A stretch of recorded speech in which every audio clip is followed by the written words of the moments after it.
В этом году, так же как и в предыдущих, наш проект несет международный характер в связи с тем, что мы стараемся привлекать специалистов различного профиля в работы по нашему проекту. Археологи, которых мы привлекаем из Средней Азии для того, чтобы как можно квалифицированнее подобрать персонал, который уже работал на памятниках подобного характера. Попав на этот памятник, я, к своему удивлению, обнаружил, что обращается на археологию очень большое внимание.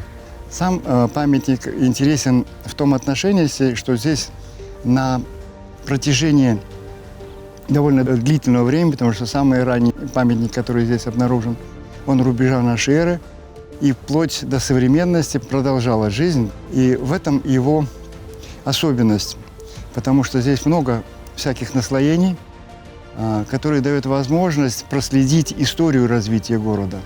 Я родом с Узбекистана, родился в городе Термезе. В Казахстане я первый раз. Мне здесь сразу понравилось то, что археологии уделяется большое внимание.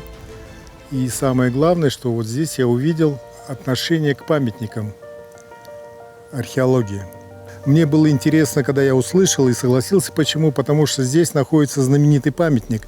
Для нас он очень интересен в плане того, что здесь вот буквально по прямой 250 километров мы копаем тоже памятник Каршаул-Тыпа, и на котором как бы перекликаются и в архитектуре, и в истории события вот между двумя этими памятниками. Вообще с памятниками Казахстана Узбекистан связывают, это, конечно, общность территории, которая была в древности здесь. Для археолога нету интересного, неинтересного памятника. Памятник, он всегда, в первую очередь, это научный объект.